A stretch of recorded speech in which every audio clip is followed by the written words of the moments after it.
lugar, pelo bom gosto do projeto. Eu sou de uma geração de livreiros que a gente fica babando em projeto gráfico bem feito, né? A qualidade do papel, o que o cara se propõe, né? Um livro que começa escuro e termina claro, mas por que será? Tem a ver com luz, com iluminação, com transcendência, e isso faz a diferença no trabalho. Uma outra coisa que é importante falar é de como eu e o Nelson nos conhecemos. O Nelson veio totalmente desprovido de pretensões e abraçou quase todos os projetos que eu fiz aqui, o Nelson participou. No aniversário da livraria, ele esteve aqui, o Antônio também esteve. Ele te conheceu aqui, então, nessa unidade? Nessa unidade. O Nelson, eu falo que é o escritor do Bexiga. Né? O Bexiga me deu de presente. É o carioca do Bexiga. É o carioca do Bexiga. O mineiro, né? E ele trouxe o que eu acho que a livraria propõe, que é a diversidade. É falar de assuntos que talvez não estejam na primeira prateleira de qualquer livraria convencional. Né? Ficção científica, a gente sabe que tem um boom de ficção, a gente tem uma herança de grandes autores, mas pelo que o Nelson se propõe aqui, é uma outra coisa. É o que flerta com o nosso tempo, com a nossa realidade, inclusive a gente pode falar melhor disso, mundiar isso melhor. Né? Eu estou com outro amigo querido, fiquei feliz de ver hoje aqui, que é o Fábio, porque o Fábio também vem desse universo de ficção científica, de títulos interessantes, de distopias, né? E foi um cara que confiou os trabalhos dele, eu convidei ele para um monte de coisa, ele aceitou, ele gosta de gente maluca. Então, primeira coisa, leiam, mas leiam já pensando em quem vocês gostariam que compartilhasse essa trip, porque é uma trip, é uma viagem, né? Eu tive aqui o Marcelo Ariel e de repente, sem saber, coisas que o Marcelo Ariel escrevia sobre Rumi eram coisas que o Nelson já tinha estudado, pensado, né? Então eu acho que é isso, literatura quintal. Eu agradeço a presença de todos, espero que vocês curtam essa tarde de sábado, que curtam essa atmosfera da livraria no Livro, que saibam que o Nelson é um cara que não fez um projeto, hoje acordei e vou fazer. Não, isso aqui tem quanto tempo que você está maturando esses... Que é maturou? Isso é a minha vida inteira, tá aí. Apenas. Então assim, ele está entregando a vida dele numa ficção científica, ou como queira, eu não sei se também se fecha só na ficção científica, mas vamos colocar assim. Eu espero que vocês aproveitem. E depois vamos curtir a bomboniere que tem lá embaixo, porque esse aqui é o doce principal, mas tem mais doce lá embaixo. Ele vai autografar aqui depois ou lá embaixo? Pode autografar aqui, pode ser ser mais aqui, né? confortável, tal. Vocês pegam o livro lá embaixo e venham tomar vinho e tal, e eu depois passar o trabalho. Então,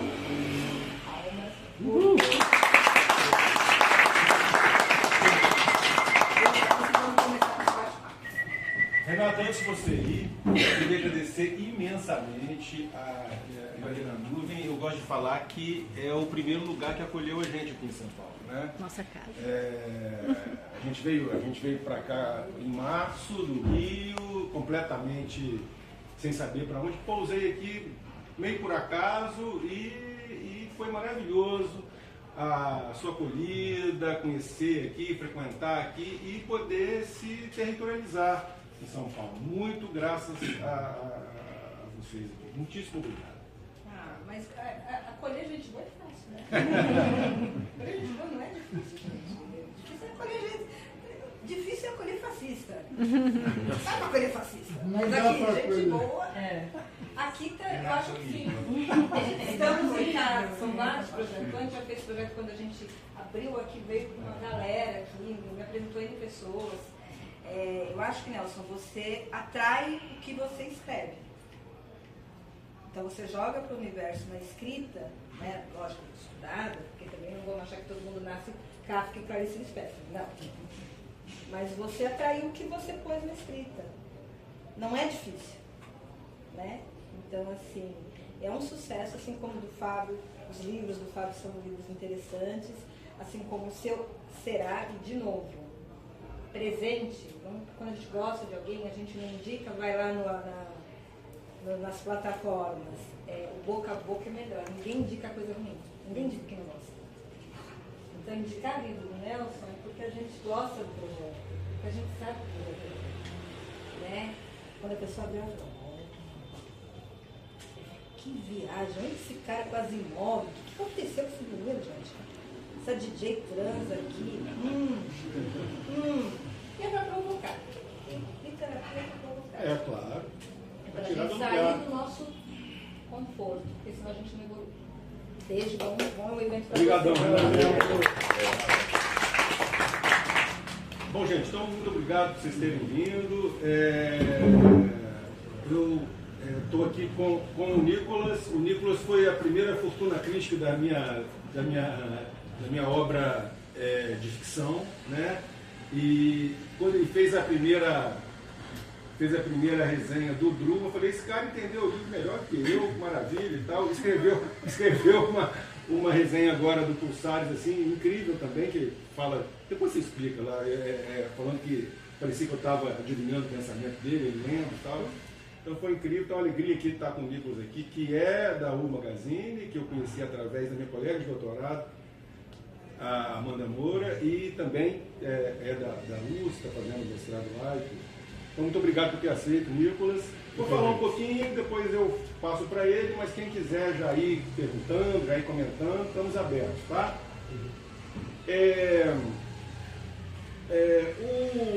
Assim, para quem não me conhece, a minha trajetória, ela vem da questão acadêmica, né? Eu sou psicólogo, eu trabalhei com a doutora Alice da Silveira lá na Casa das Palmeiras, lá no Rio de Janeiro. Cliniquei durante um tempo, parei de clinicar e me enfiei na pesquisa transdisciplinar, relacionando filosofia, ciência, arte, espiritualidade. O El me conhece aí nessa fase, né? Saberes, e borogodança, etc. Bom, a minha tese, Rodrigo, falando de relação de filosofia com outras coisas, apareceu o Rodrigo. Que honra. A hora do encontro quântico.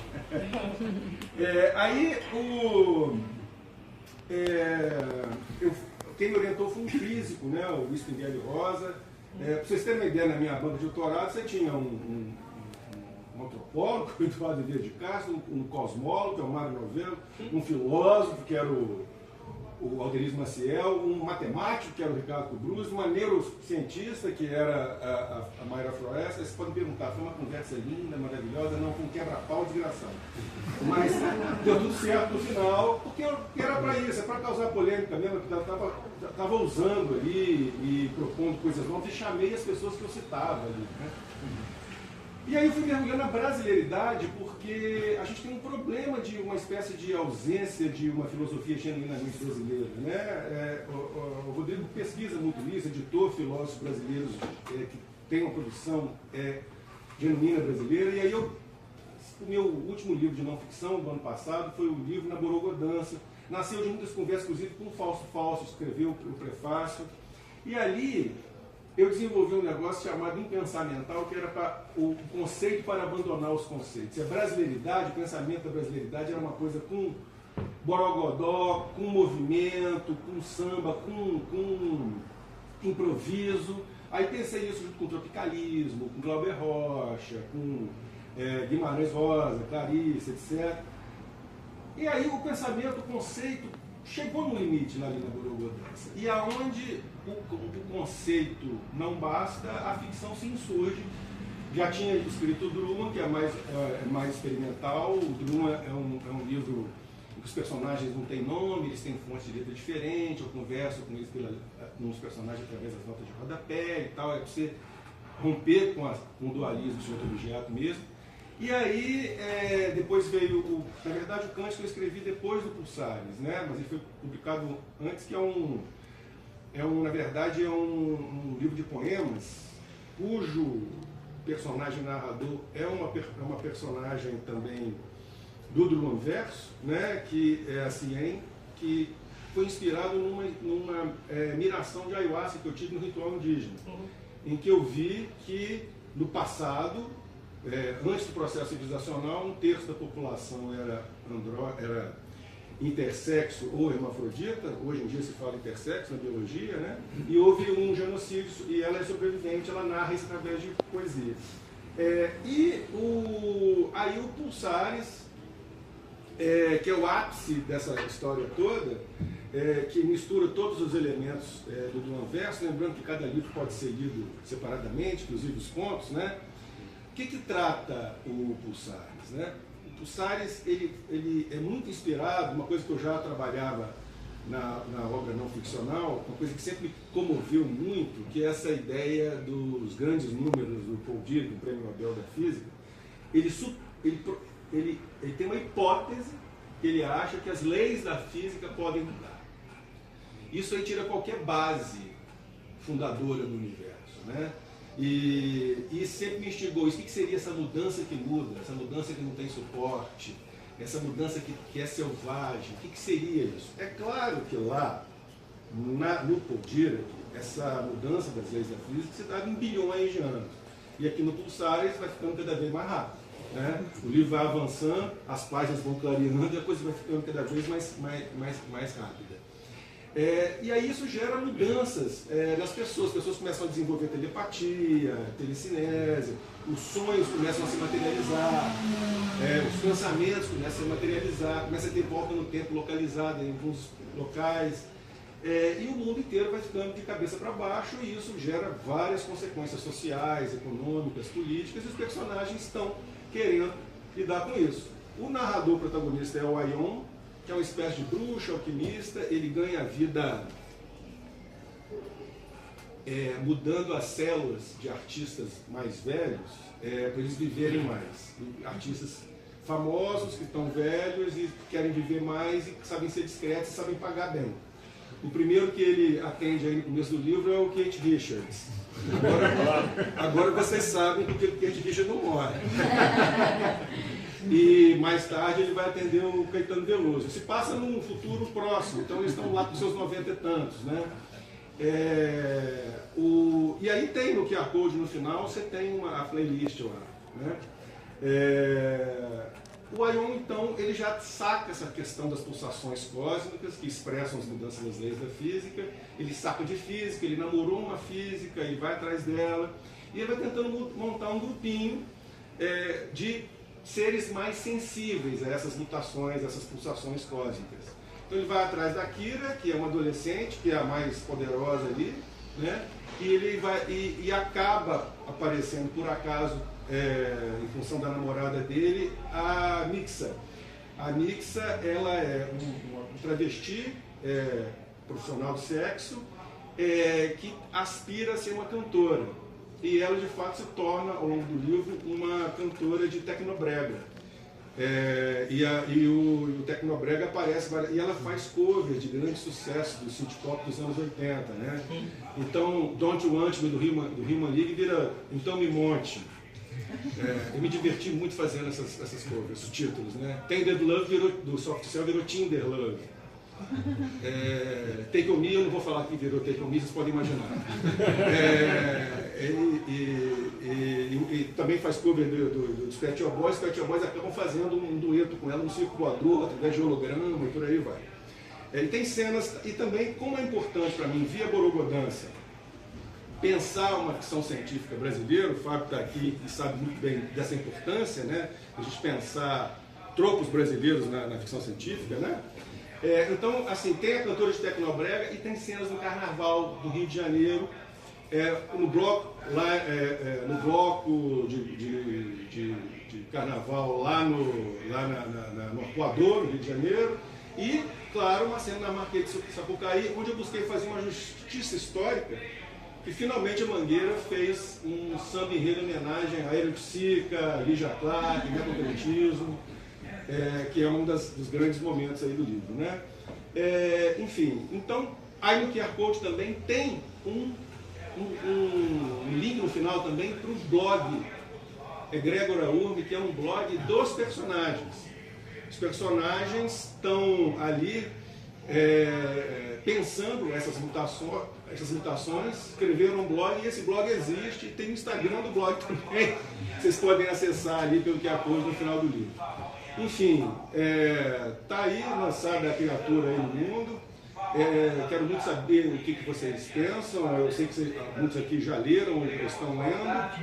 Mas antes disso, passo a palavra para o Nicolas. Diga lá, Nicolas. Oi, gente, muito prazer, meu nome é Nicolas.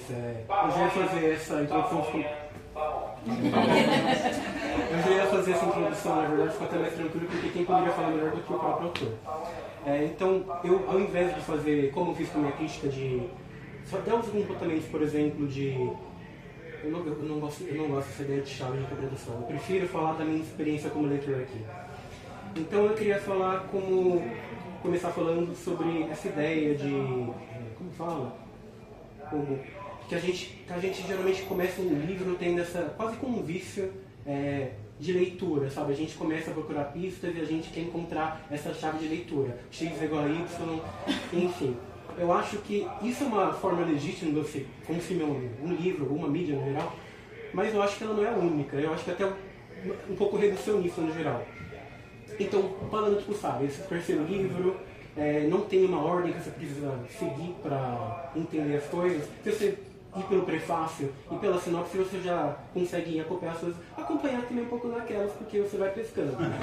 Mas assim, agora eu vou fazer uma breve digressão. Quando você está lendo um romance clássico, sei lá, romance do século XIX, francês principalmente, Madame Bovary, você perdeu alguma coisa, geralmente, Madame Bovary vai ficar mais no tédio, mas pegar um desses romances, perder uma coisa, você perdeu, você viajou, pescou.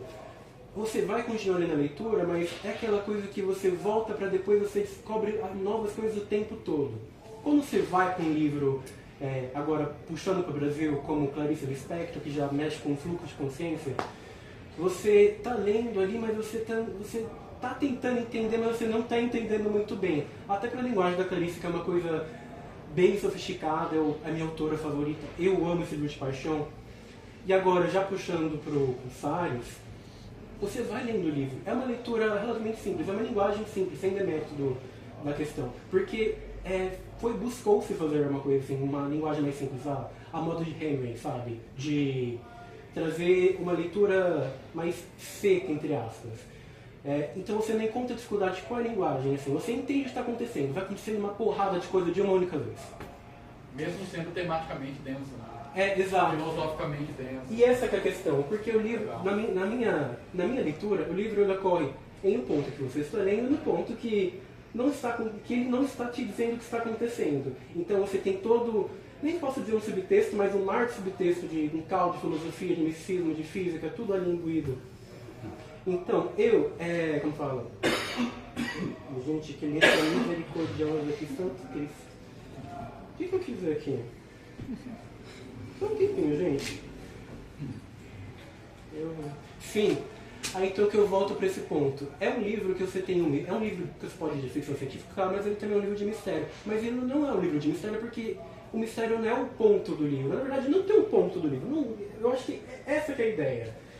Você tem um mistério, mas você não tem aquele momento de revelação como você tem naquela pegaria numa jornada de herói clássica, sabe? A gente estava reclamando dessa coisa de jornada de herói, inclusive antes, né? Tem que fazer isso, aquilo, e a história se monta assim. Esse livro não tem um momento de revelação, de virada propriamente. Você até tem uma viradinha, mas você não tem um mistério ali. As coisas, as pistas, estão dadas, assim, desde o início. Se você pegar aqui, você pescou. Eu não gosto de falar de spoiler. Na verdade, eu adoro spoiler, eu gosto, me contem spoilers. Porque se o livro é bom, se a história é boa, eu acho que ela se sustenta sem a surpresa. Claro, no geral, casos e casos. Eu vou fazer um malabarismo aqui para não contar o que acontece, porque, enfim, cada um. Mas assim, as cartas estão dadas aqui desde o início. E se você ler os outros, eu acho que vai fazer mais sentido ainda. Eita, trocando de papéis. Eita, eu disse que eu não estava limpo. É brincadeira, gente, pelo amor de Deus. E aí que eu acho que que mora o perigo, porque você tem a questão da interpretação única. Porque se você pega uma ideia de X igual a Y, então isso aqui na verdade é uma analogia para necropolítica, que não sei o que não sei o que lá. Se você está fazendo uma leitura assim, na minha primeira leitura, eu pensei assim, acontece uma coisa comigo, o que acontece, eu deixo de acontecer com a humanidade, eu fiz uma leitura agridoce, assim dizendo. Quando eu fui ver a entrevista do Nelson no canal da... Onde eu deixei os óculos. Onde eu deixei os óculos, tá lá no YouTube pra vocês verem. Aí então que eu tive... Aí então eu já comecei a ter uma outra leitura, no sentido de... Mais pra questão de... Sim, eu já tinha percebido no Druon uma questão de conversa, de... A gente tá tendo muita distopia ultimamente, não acho que isso diz alguma coisa. Mas no sentido de que... um subtexto para falar sobre o nosso sistema, o capitalismo e tudo mais. Aí que eu fiz essa virada com a questão dos Darkstones e o que você poderia falar X é igual a isso, embora eu tenha um cuidado para falar de alegorias e tudo mais, eu tive uma segunda leitura mais positiva com o que aconteceu ou deixou de acontecer. E aí eu acho que mora o negócio, a essência da coisa. Porque, gente, qual que foi o que eu estava lendo? É aqui. Porque eu acho que esse é um período de você ter uma leitura em que você tentar se encabeçar e procurar uma única resposta para tudo. Um material, ele nunca vai ter uma única chave. Isso pode dizer para qualquer coisa. Mas aqui em Druon, particularmente quando o Nelson falou sobre a questão de procurar uma identidade, uma intensidade brasileira, uma autenticidade muito brasileira, eu acho que tem um pouco de... Sempre vai ter um pouco de... A gente pode sentir um pouco de ufanismo, de, nossa, representar o Brasil. Como que eu vou fazer isso daqui? A gente lembra da escola, os indianistas, por exemplo. Agora eu já estou... como fala? Estilo livre. A gente pensa dentro dos indianistas, você pensa José de Alencar, aquela tralha racista. Mas assim, a gente lembra daquelas coisas com alguma coisa no coração. A gente vai para Mário de Andrade e ele acha que encontrou uma coisa muito bonita. A essência do Brasil está lá, sei lá, na macumba. Que é o que ele diz mesmo, ele lançou em 22 ou foi 24. Ele lançou por aí na década de 20. O livro de romance Paulo Sérgio Desvaiado. Então, tem muito essa ideia, enquanto os europeus, enquanto os americanos, os japoneses estão lançando... são dignos de lançar ficção científica, quanto eles podem, por que a gente não pode ter, não pode ter nossa ficção científica? Por que a gente tem que lançar uma coisa, ela tem que se encaixar dentro de uma caixinha? Eu acho que a ideia do livro vai muito de contra isso. Porque o Brasil você não pode definir como, Brasil é samba, bunda, carnaval e vira-lata caramelo. É muito mais que isso. Cada Brasil é 1000 Brasis. E eu acho que é um pouco disso também, que você encontrar um sentido, nesse caos. Eu acho que, pra gente, principalmente que vive na periferia do capitalismo, é um pouco disso de tentar encontrar sentido nesse caso mesmo. Acho que é isso mesmo, gente. Nick Drop. Foi uma leitura não linear do seu livro não linear. Tá vendo a metalinguagem? Eu acho interessante, uma coisa que você falou agora e você está levantando, que eu acho que eu não li ainda com o Salles, mas eu conheço o estilo do Nelson e acho que está seguindo uma tradição muito legal do certo, entre muitas aspas, cyberpunk brasileiro, na direção do Fausto mesmo, né? De um outro cara que é muito legal, mas que ele só escreveu um livro, que é o Guilherme Kujarski, que você conhece, que também escreveu uma ficção meio Mário de Andrade, distópica futurista. E tem isso que ele falou agora, né? São 1000 Brasis num só, então não tem como você conseguir pegar numa definição só, né? Acho que esse desejo do experimental, a luta de ir na forma também no conteúdo, né? É o que está caracterizando essa linha da ficção científica aí, ou, de novo, ficção, né? Ou não, né? O que mais se queira falar também.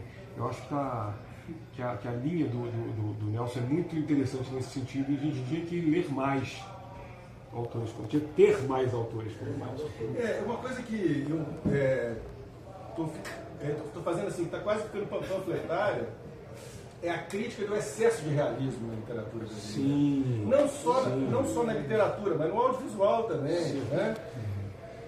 O nosso amigo Alcebiades diz que isso tem um pouco a ver com a má vontade da crítica do começo do século XX,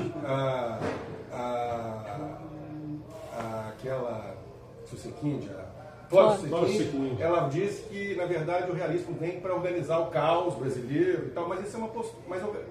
O realismo, organizar o caos, é meio eugenista, né? É meio careta, né? Pode dizer o né? E assim, Representar o Brasil como ele é, né? Assim, ponto. Esse estereótipo, né, da Carmen Miranda, aquela coisa toda. Né? E assim, a gente tem toda uma interface com a tecnologia. O Brasil, inclusive, é o país que mais usa o Facebook, era o que mais usava aquele outro anterior. Orkut, alguns usavam Orkut. O Brasil tem toda uma... Só que ele tem um desrespeito. A tecnologia passa pela gambiarra. Né? Sim. Passa pela... Então não pode ser uma ficção científica como se faz lá. Tem que ser, tem que ser um pouco mais bagunçada, tem que ter um certo caos, assim. Mas eu acho fundamental que a gente rompa com esse clichê do realismo. Nada contra quem faz, em todo seu lugar. Mas tem também a coisa das novelas, né?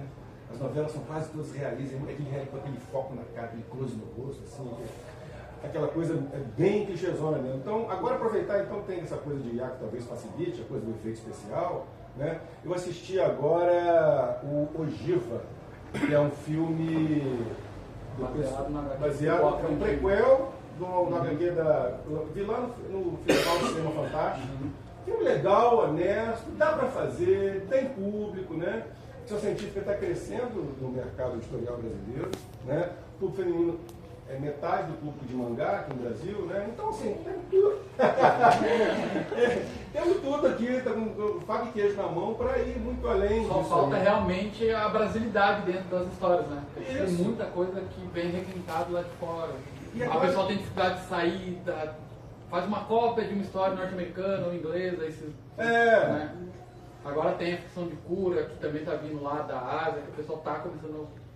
Mas falta personagens brasileiros. O que eu achei legal aqui é principalmente a brasilidade dos seus personagens. E você escrever uma ficção científica e pensar numa questão que explora gêneros, né? Por exemplo, tem um personagem travesti que é muito legal, é divertida, mas a história não foca nela, né? Ela faz parte do cosmos da história e vai seguindo. E tem a personagem também que é profissional do sexo, né? Então tem uma série de personagens que são marginalizados, que a gente tem dificuldade. A gente tem uma literatura teoricamente mais realista, mas que tem dificuldade em trazer luz sobre esses personagens, às vezes, né? A gente encontra essa barreira, né? Essas discussões estavam tendo recentemente na grande mídia sobre isso, né? Sobre a coisa do realismo e de não se querer uma outra... Né? De novo, discutir a grande literatura e a pequena literatura, né? Pô, desde já tem 50 anos com a discussão do pós-moderno, que já tem muita gente também caindo de pau no conceito de pós-moderno, mas levanta uma questão interessante que é o fim das grandes narrativas. Tudo é pequena narrativa, tudo é fragmentado. Microhistória. E microhistória, e por que não? Tem beleza. E a né? claro, e a fragmentação está o que ele falou agora ali, o que ele fez. Eu acho maravilhoso, tão pouca gente faz isso, de terminar a leitura, ter um QR Code para o Spotify, ter blog, não sei o que e tal. Quando eu lancei meu primeiro livro em 2009, eu tentei já fazer uma coisa dessa. Eu cheguei a fazer um blog com coisa de alguns personagens, né? Mas ainda não tinha a coisa de fazer um QR Code e tudo mais. Então, assim, era muito complicado isso tudo. Mas a gente está sempre tentando. Sempre tentando. Eu lembro muito do Mark Fisher, né? E eu traduzi o último livro dele, O Desejo Pós-Capitalista. E eu tenho relido, inclusive, os sílabos das últimas aulas que ele nunca deu. Eu estou elaborando um curso sobre isso, porque para usar Brasil, como é que a gente bota Brasil, como é que o Brasil, né, como é que a gente vê Brasil. Eu acho que o Mark Fisher era um cara que parava a elucubração filosófica para falar de uma série chamada Sapphire and Steel, com David McCallum, que nunca passou no Brasil, tem na Amazon Prime, tá? Eu estou assistindo. E o cara vai colocando exatamente isso, a anglicidade, né? Ele fala isso, então, quer dizer, dá perfeitamente para a gente pegar uma ficção científica e trabalhar a nossa brasilidade, entendeu? Numa esfera menor, né? Não precisa ser uma coisa épica. Não, exato. Né? Olha, eu detesto Odisseia, essa coisa do CCXP toda vez que vai ser épico. Eu não quero épico, cara. Eu Tem quero que ter um épico. império, tem que ser o exército. Porque dentro da ficção, gigantesco. da fantasia, da ficção científica tem. E o épico é capitalista pra cacete, entendeu? Eu acho que a gente está aqui, a palavra. Eu escrevi para o site americano uma vez um artigo dizendo que a única palavra verdadeiramente intraduzível do português não é saudade, é gambiarra. Apesar de você brasileiro ser italiana, mas gambiarra no sentido que a gente fala. Aí todo mundo pensa, não, mas ele tem Jerry Rigging. Eu falei assim, foda-se Jerry Rigging, eu não estou falando disso. Não estou falando de pendurar lâmpadazinha aqui, eu estou falando da gambiarra daquele jeito que você dá que ninguém mais dá, que só o brasileiro sabe dar. Gatonete. Gatonete, pronto. Eu ia falar que, inclusive, você me lembrou a questão de que parece que a gente que é jornalista. Eu não sou jornalista de formação, pelo amor de Deus, não. Mas a gente que recebe material, que a gente divulga, trabalha com essa questão de divulgação, jornalismo, trabalha com as letras, a gente costuma receber material. Ah, então, você poderia dar uma olhadinha nesse livro, etc. Ele fala sobre a realidade de uma pessoa homossexual, etc. Gente, pelo amor de Deus, eu tenho uma questão, eu acho super importante a gente falar sobre racismo, homofobia e todas as questões. Mas a gente tem um vício terrível de tratar tudo. A gente tem que ler esse livro porque ele fala sobre isso, sobre aquilo. Eu acho que aqui não tem essa questão. Você tem um monte de personagens diversos, mas que não parte para uma questão. Que a gente precisa falar mais sobre diversidade, com certeza. Mas isso não tem que ser o foco da história. Mas ter um personagem assim na história e deixar a história seguir o rumo dela já é, né? Você dá espaço, dá a voz, né? Isso já é uma forma de se corromper para tudo tem que ter uma utilidade. Eu não posso estar me divertindo também. Eu não posso ter minha leitura de lazer. Eu tenho que estar todo momento melhorando, sabe? Não, isso. Se a gente pode falar sobre o que é literatura sem ser muito babaca, isso é literatura. Será que o Melville pensou, ao escrever Moby Dick, vou falar da vida dos baleeiros porque eu quero chamar os caras para ler meu livro? Porque é um domínio do macro, né? Inclusive você trazia o desejo pra gente, que você fala com meus sócios lá, na economia também.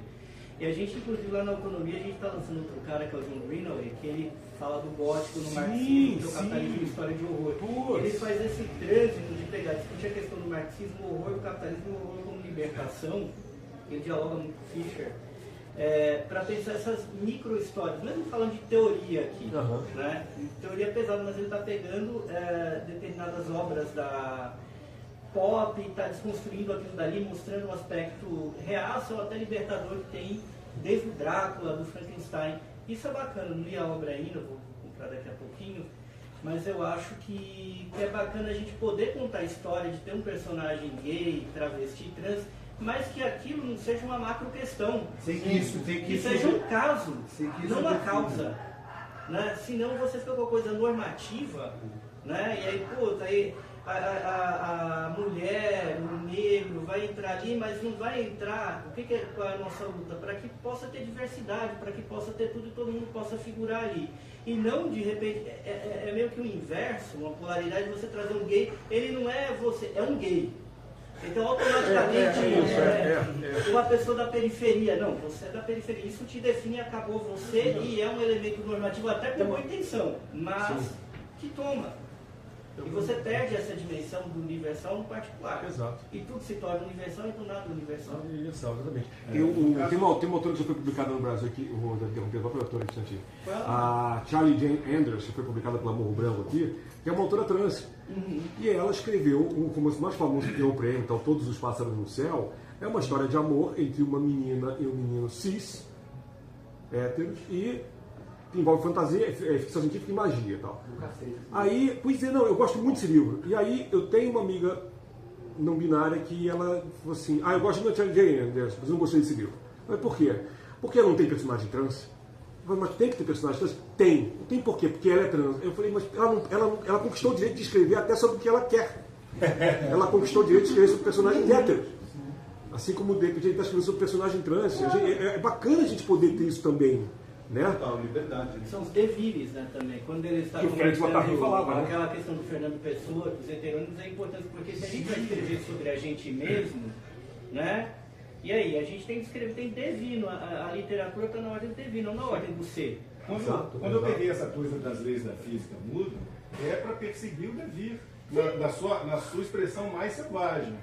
Né, porque o devir lá do Heráclito ainda tem um substrato, né? Mas aí com Bergson é um devir sem base nenhuma. Eu queria mergulhar nisso.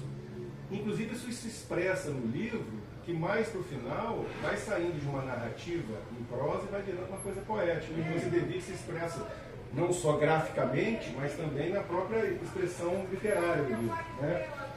E em relação a Nixa, a personagem travesti, para mim também foi importante ela passar por um processo de transformação muito intenso ao longo do livro. Então ela começa se prostituindo, usando muita droga e tal, aí depois ela vai se tornar uma cantora de tecnobrega de sucesso relativo, com reconhecimento internacional, e mais pro final, dando um pequeno spoiler, ela vai se tornar uma espécie de guia espiritual.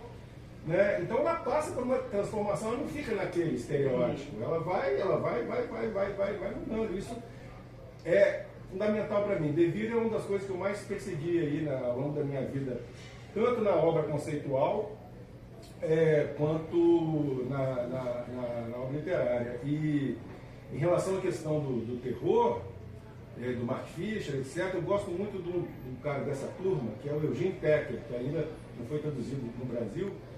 Ele vai pegar as potências, ele vai pegar, ele é citado aí no Pulsares, numa conversa do filósofo com o narrador. Porque ele vai pegar a literatura de terror, o Lovecraft, a coisa mais assim, Mário Bava, aquela coisa, Dario Argento, vai extrair o que é de filosófico no terror e o que é de terror na filosofia, o Ser para a Morte, do Heidegger. E para mim, hoje, pensar o terror não tem tanto um aspecto assim tão negativo, mas positivo no sentido do que o terror, na verdade, ele denuncia a caretice do sujeito cartesiano. O terror só é terror. O impensável, o esquisito, o bizarro, só é terror para o sujeito cartesiano. Quando você se abre para isso, o terror talvez vire esplendor.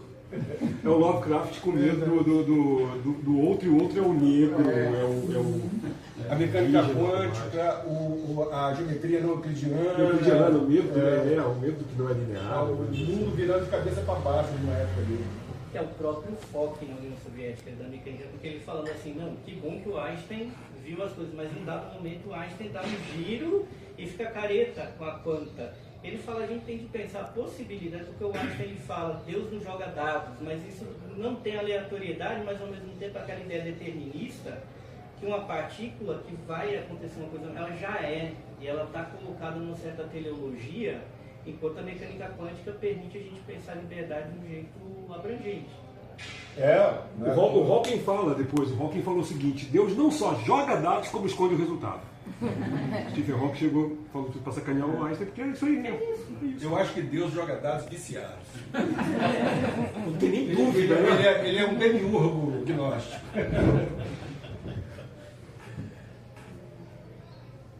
Eu vou comentar então, se me permite.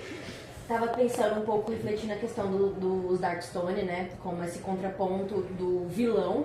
Quando eu li a sinopse, eu falei assim, beleza, ficção científica, temos aqui os bonzinhos, temos aqui os vilões, né? Que a gente vai ter esse maniqueísmo e tal. E qual foi a minha surpresa quando não, né? Eles estão lá, eles estão né, vigilantes, eles são aquelas pessoas, né, que a gente sabe que dentro ali daquela moralidade do livro são, né, os vilões de fato, mas ao mesmo tempo você vê os mocinhos e eles vivem outras coisas além dos Darkstone, né? A história não gira em torno do Darkstone, dessa coisa realmente da jornada do herói. Isso quebra, né, com outras coisas que acontecem, como a questão do carnaval, daquele rolo que acontece do carnaval. Aquela cena eu adorei, assim, eu adorei lendo, assim, eu falei, gente, isso aqui, se fosse, sei lá, se a Netflix lê isso aqui e transformar uma série, eu ia adorar ver essa cena, assim, acho que ia ser muito legal. Fica a dica. Fica a dica, exatamente. Mas, assim, você vê que o Aion é aquele personagem, ele é protagonista, mas ele, né, ele é rabugento, ele tem as dificuldades dele, até mesmo com a Mixa. Eu adoro que ela pega no pé dele, eu adoro que ela provoca ele. Então, ele, assim, ele tem lá os seus 200 anos, mas ele não é aquela coisa suprema, o guru, assim, intocável, igual, sei lá, Capitão América, entendeu? Assim, ele é o protagonista, mas ele não é perfeito, assim, tem essa, pra mim, essa falta, né, de maniqueísmo é muito bom, muito brasileiro também. Eu acho que a gente não precisa também, né, seguir aquela coisa do bonzinho, do mal. Então, tem essas coisas além dos Darkstone. Eu gosto da questão do Darkstone, gosto da revelação que tem a ver com os Darkstone ali, com a Aion e a Kira. Eu acho que foi também super legal, assim, uma cena de ação super interessante. Mas dentro dos Darkstone não ser tipo aquela coisa central que tudo gira em torno deles e que o tempo todo é só eles. E nossa, a gente tem que acabar com eles. Não, a vida acontece, a gente quer fazer outras coisas. Nossa, a gente tem que acabar ali, né, com a polícia militar, brincadeira. Tem que acabar ali com... Brincadeira não. Tem que acabar ali com aquele vilão, mas eu posso viver minha vida, eu tenho que fazer minhas coisas, eu tenho minhas contradições, eu tenho, né, minhas coisas que eu quero fazer da vida, assim. Então eu achei isso muito interessante e rompeu completamente. Deu lendo a sinopse, eu fui pra lá pra eu ler o livro, eu falei, nossa, não era o que eu imaginava, eu gostei. Eu falei assim, legal. Não era exatamente isso, assim. Eu como uma leitora ávida de ficção científica, essas coisas, eu já gostei de você entrar assim também, e você vai se, né, ambientando naquilo e tal. E não senti falta, sabe? De pessoa que tipo, ai, nossa, será que eu vi? Não, assim, ele quando apareceu foi interessante. Ah, não, os arcos foi tal coisa, beleza, mas não era tudo em volta disso, sempre em torno disso, sempre indo atrás e tal. Então acho que eu achei assim, muito interessante essa falta de maniqueísmo, assim. Eu achei que deixa os personagens todos muito mais profundos, assim, sabe? Eles têm uma dimensão, assim. Eu gostei bastante. Em relação à questão dos Darkstone, tem um conto que lançou agora na Literatura Fantástica, com a Anomalia, que faz parte do universo também, que eu mostro o ponto de vista do Darkstone, né? Aí é uma filha do chefão lá da família, do patriarca, que ela engravida e aí acontece um monte de coisa. Ela se relaciona com os NPCs aí do livro, mostra esse lado mais humanizado lá deles também, que no livro não consegui trabalhar tanto porque tem um narrador, né? E é sempre o ponto de vista do narrador. A narrador é a filha do Estevam Darkstone lá. Agora, tem uma questão também, dessa questão do maniqueísmo, que é assim, se você for pensar num certo viés mais cosmológico, o vilão do filme é o próprio universo, que está fazendo aquela coisa toda, né? E os Darkstone também, no discurso deles, eles, na verdade, eles querem ajeitar a coisa. Eles estão certos do ponto de vista deles, né? A humanidade em geral não tem maturidade para resolver, então eles resolvem e tal. Então tem todo esse jogo aí que eu gostaria de não fazer um livro maniqueísta, está dizendo que eu consegui, então maravilha, e que seja assim mesmo.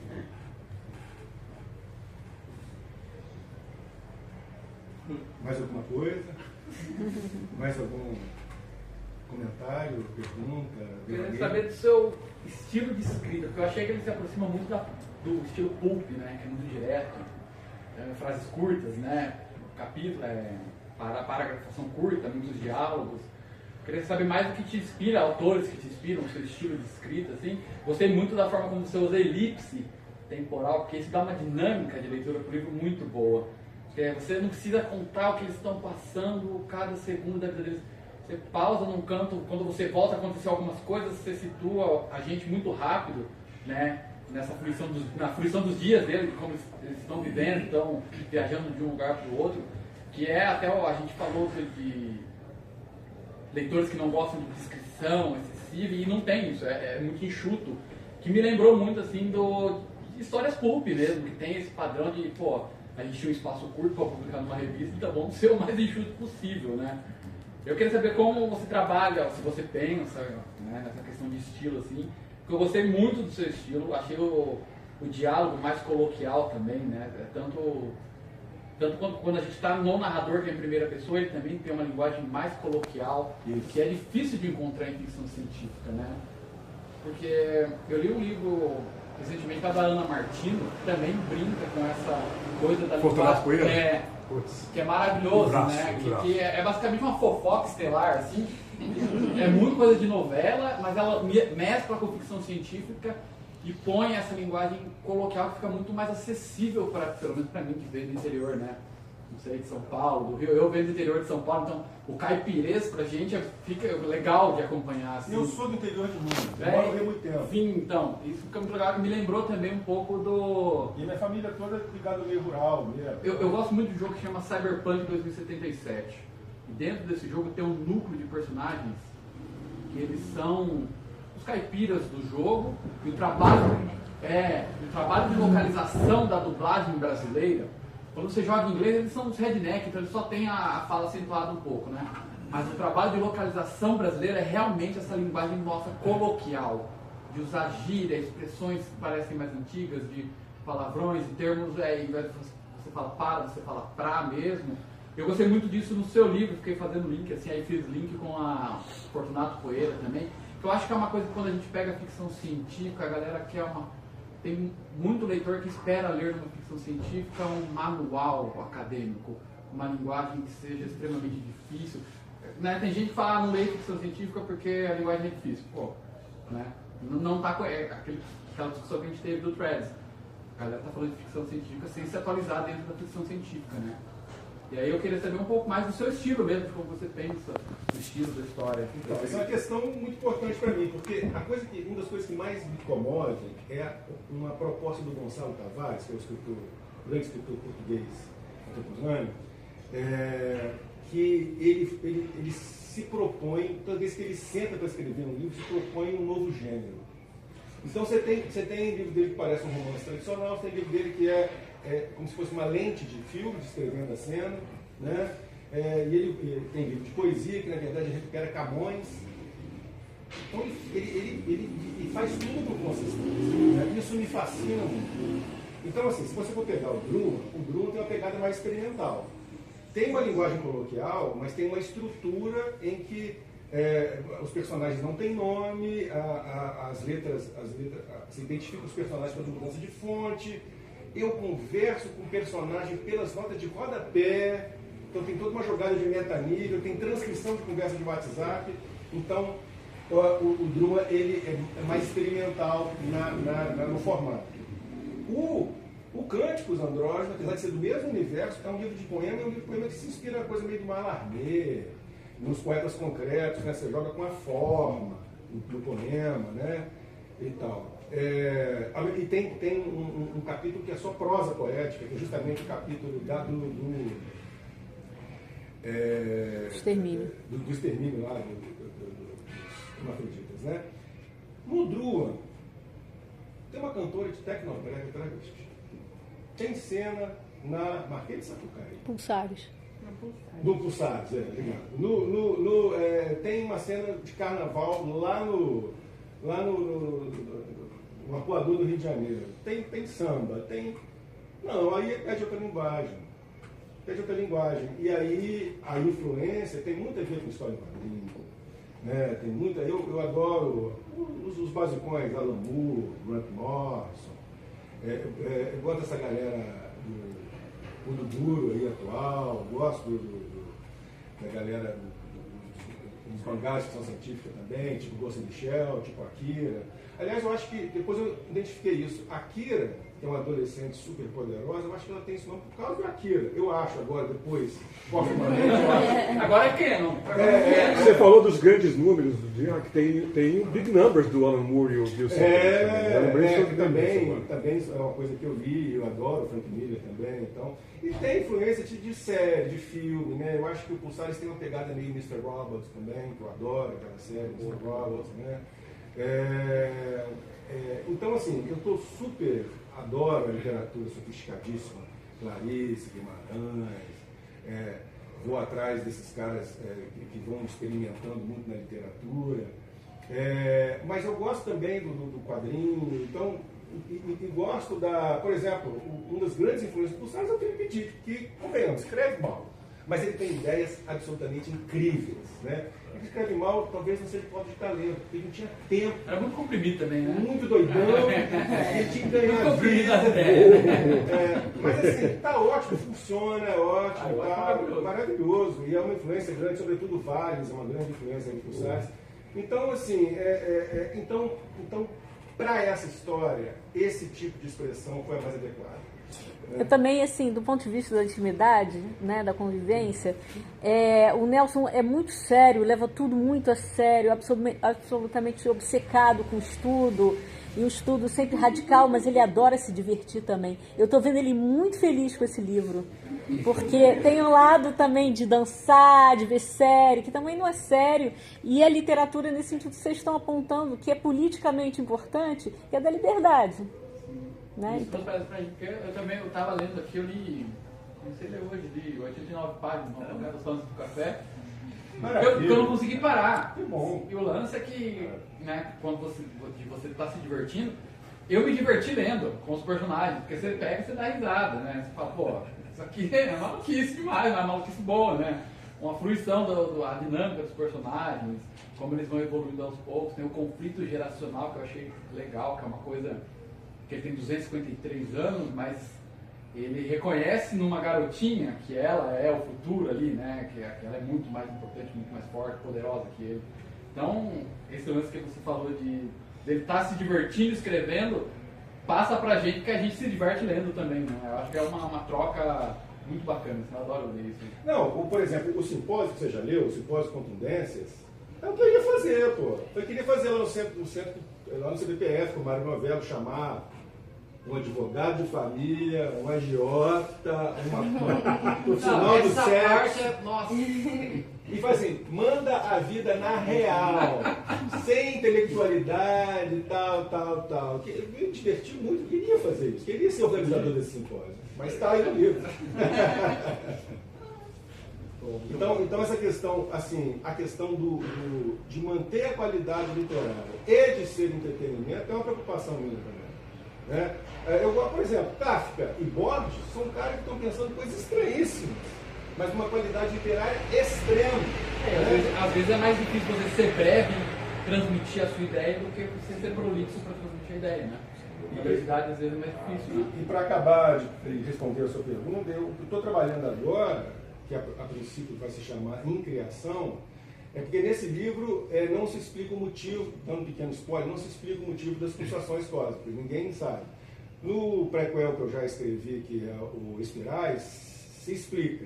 E no Em Criação, acontece o motivo. Né? Então, na verdade, Em Criação, ele cria o Duanverso, não faz parte do Duanverso, ele cria o Duanverso. Ali, como uma coisa mais pesadona, ali eu estou com uma inspiração assim, muito Beckett, muito Guimarães Rosa, uma linguagem bem truncada, intrincada, porque o que acontece, a narrativa pede isso. E é interessante como a linguagem afeta a nossa percepção da obra também, né? Claro. Porque você disse, esse é um livro mais pop, a linguagem dele propicia essa leitura, né? E tem essas referências todas aí, X-Men. Você vai pesar a mão na reflexão, uma linguagem mais truncada, de repente, afeta o nosso... Porque assim, a linguagem, às vezes, a gente tem que ler devagar para compreender melhor o conceito, às vezes, né? Tem alguns livros, assim. Eu li recentemente um livro que chama Catabases, da Kuang, que foi vendido como uma fantasia, mas quando você pega o livro, ela está refletindo sobre a literatura, ela pega tudo de literatura de alguém que mencionou alguma coisa do inferno, coloca no livro dela para explorar. E o livro está sendo vendido como uma fantasia e a galera não está gostando, porque o livro ele é lento. Ele é propositalmente lento porque ele pede essa reflexão do leitor, de entender o que ela está passando. Alguns conceitos falam muito de teoria, de paradoxos, essas coisas. Então eu gosto muito de observar como a linguagem, até mesmo no seu caso, que eu conhecendo agora por esse livro, mas você falou, pô, a linguagem de Drummond é experimental. Já estou muito curioso para ler, para ver tipo, as suas facetas de escritor, né? E o uso da linguagem dentro do universo para comunicar a história, a sensação que você quer passar dessa ou para aquela obra. Isso me interessa bastante também. Eu achei muito interessante também que os 3 livros, cada um é diferente, né?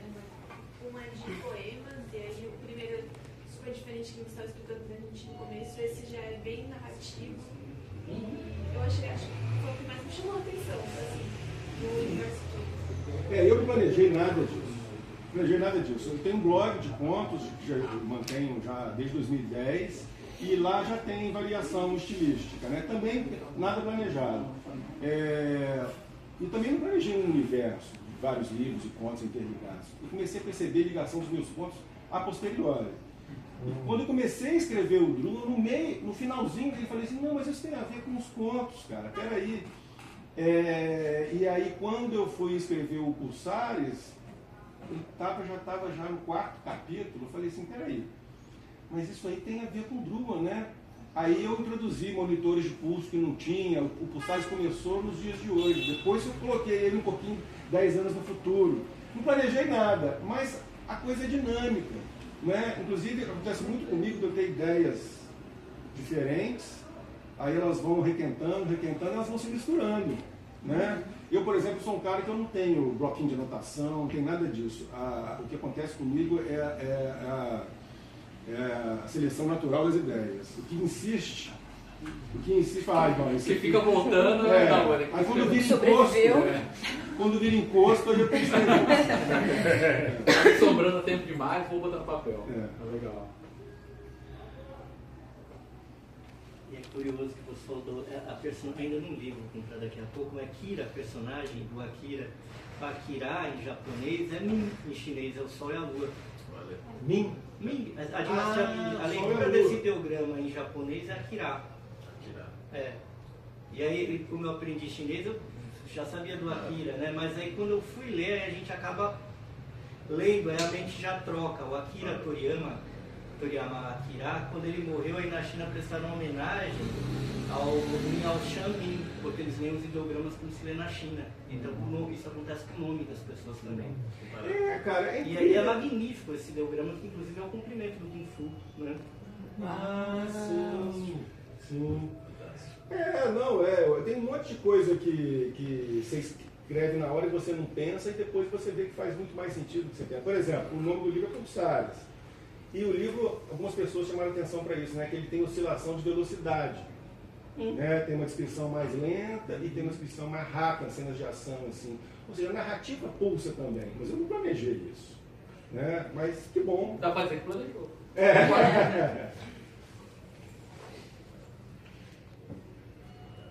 Legal. É isso? É isso. Acho que a gente tirou alguma conclusão daqui, eu não sei qual. O livro é bom. Sim. Alguém mais quer fazer alguma pergunta? Tranquilo? Só a respeito da edição gráfica, assim, você pensou alguma coisa diferencial de começar em páginas pretas? Isso aí eu estava na feira do ano passado, aí o editor, o Jefferson, ele me ouviu falando dessa questão, porque a questão das pulsações cósmicas, tem uma questão também, que é do Paul Dirac também, que matéria e antimatéria emergem do vácuo quântico, né? E a matéria e antimatéria se anulam e sobram só fótons, pura luz. O nosso universo existe porque, supostamente, existe mais matéria que antimatéria. Se fosse equivalente, ia ser pura luz. Então, no Pulsares, está acontecendo essa paridade, ou seja, o número de matéria está chegando próximo ao número de antimatéria, então a tendência do universo inteiro virar pura luz. Quando ele ouviu falando isso, ele falou, pô, já tem uma ideia para o livro, e eu falei, cara, manda ver que vai ficar espetacular.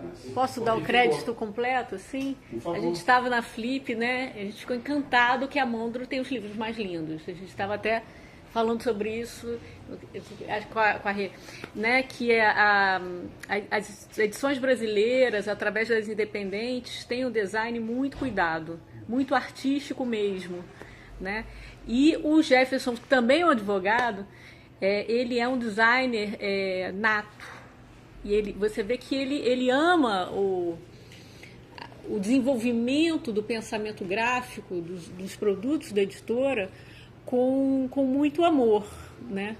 Então não é exclusivamente desse livro, eu acho que o crédito é do Jefferson. Ele realmente é um cara excepcional nesse sentido. Chama a atenção, a gente olha, a gente vê que é um projeto gráfico diferente. A gente está numa era, assim... É um artista, assim, sabe? Tem muita inteligência artificial, a gente vê muita uma onda do design, que é um design chapado, né? Uma coisa... Ou dos vícios do moderninho, que é a fonte toda, né? Imitando as tendências. Né? Ele pega um trabalho assim que tem uma proposta diferente, faz sentido com a narrativa. Só visualmente já é legal, mas quando tem uma função dentro da narrativa, se torna ainda melhor. E teve um entre os dois, nesse encontro. Houve um encontro do Jefferson com o Nelson para produzir esse objeto que é muito bonito, né? Realmente, assim, quando eu vi, eu até falei que comentei com você, né? Olha que legal, que interessante. Não, chamou muita atenção, né? Assim, na hora você... E é um desafio, porque que editora que vai querer bancar um livro com metade de páginas pretas? Aí não é business, é amor, entendeu? É arte mesmo. Exatamente. Eu vi o livro, a gente fuçando aqui com a rede, livro com um projeto gráfico legal, assim. Eu falei, pô, eu até estava comentando na Paloma, pô, como as editoras independentes no Brasil, elas inovaram. Sim. E de uns anos para cá, 10, 12 anos para cá, mudaram um pouco essa cara, porque eu acho que a gente está vivendo uma fase muito careta no mercado editorial há um tempo. Que a gente estava copiando uma coisa de uma lista francesa, que legal, tudo bem, uma coisa cafona americana. E eu acho que teve uma entrada... Cafona americana consegue se sobressair sempre, é impressionante. Se matasse, a gente corrido. Esses tracinhos aqui correspondem ao número de capítulos, eles vão aumentando. Vão aumentando ao longo do livro. Todo final de capítulo tem esses tracinhos e eles vão aumentando. Isso também não foi ideia minha, não. Gente, vamos mudar nome, isso é arte. Arte gráfica, cara. Pô, eu sou a personagem que defende as artes.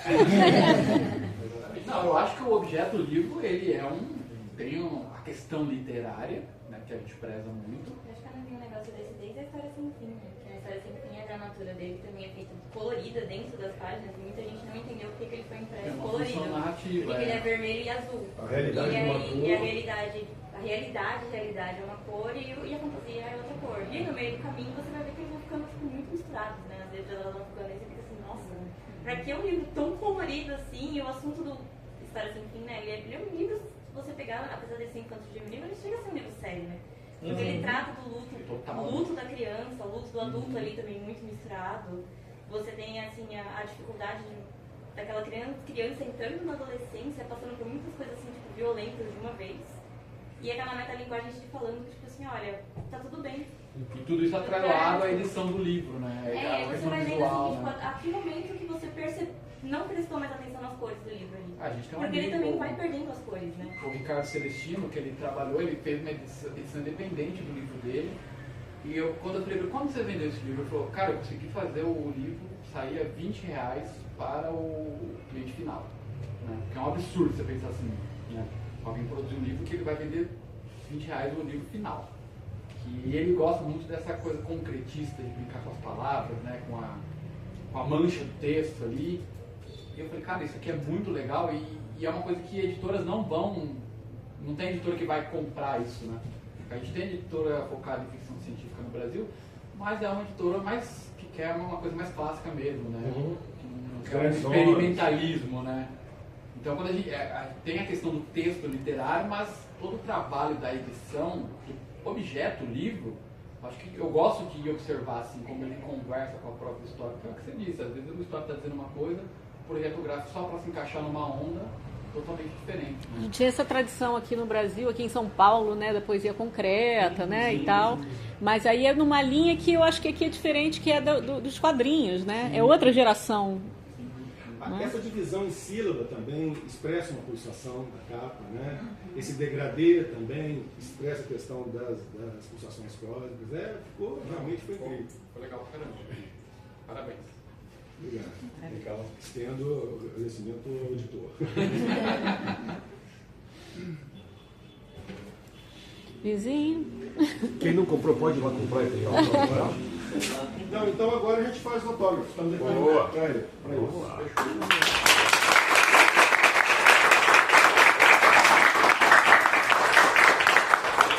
E viva a ficção científica brasileira.